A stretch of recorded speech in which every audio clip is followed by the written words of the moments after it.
Radhe Radhe Maharaj Ji, domestic conflicts, negativity, and civil war-like situations are arising in so many households today. How can a person keep advancing on the path of spirituality amidst all this chaos? Maharaj Ji, Radhe, Radhe, this is not just an isolated problem in one family. It has become a universal crisis across society. Why is there conflict in almost every home today? Because people lack spiritual study, swadhyaya, moral conduct, and holy chanting, nam jap.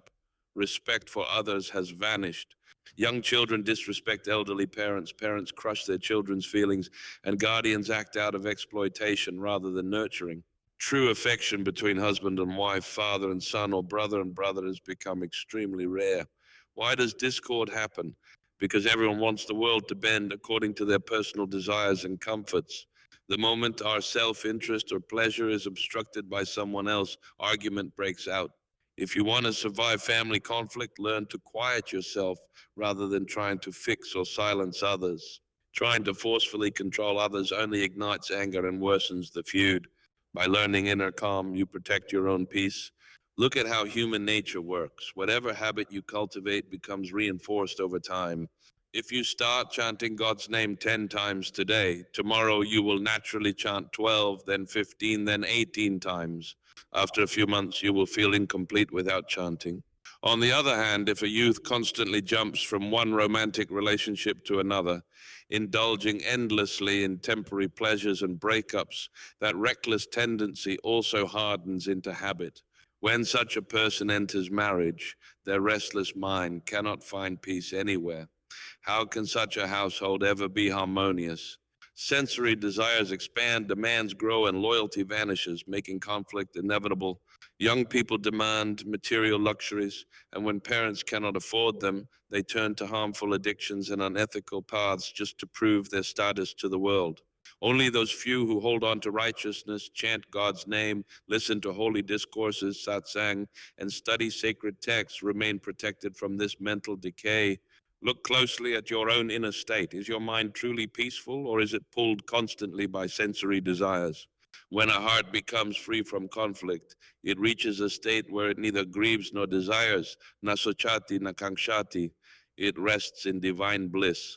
But without spiritual alignment, neither the home insiders nor the house outsiders finds peace. If the body remains impure through unethical habits, the mind and senses become corrupted. Impure senses produce dark thoughts, leading to a bitter, irritable nature. In society today, we see behavior so cruel that human beings act worse than demons. A young son physically abusing the elderly mother who bore him in her womb and raised him. This is nothing short of a demonic mindset.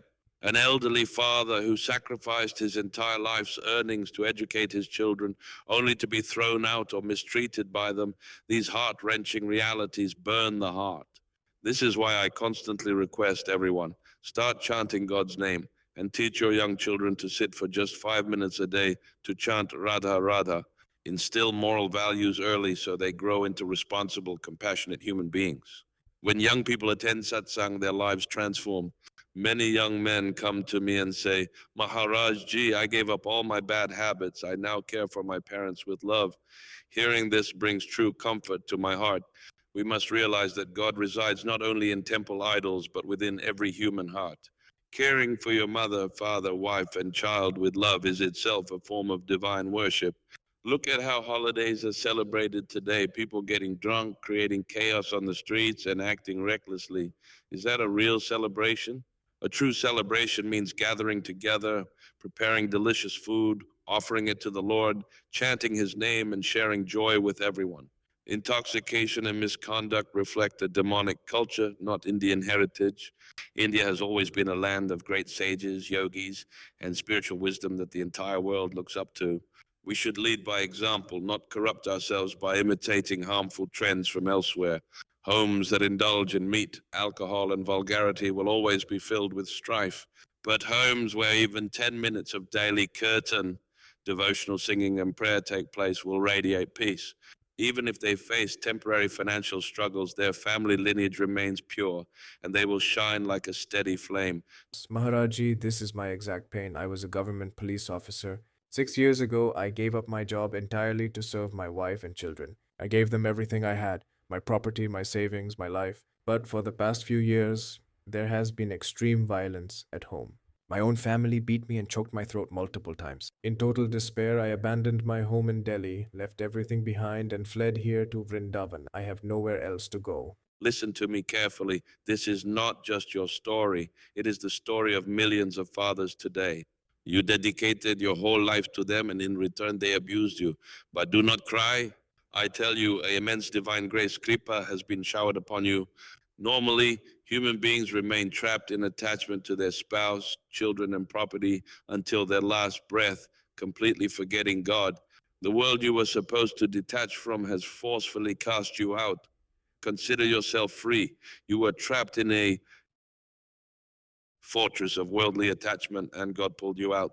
Do not weep over the illusion of worldly love. Look at the reality of the world and laugh. I sacrificed everything for them, and this was their reality. I now step into the ultimate shelter. Hari Sharanam, surrender to God. God loves you infinitely.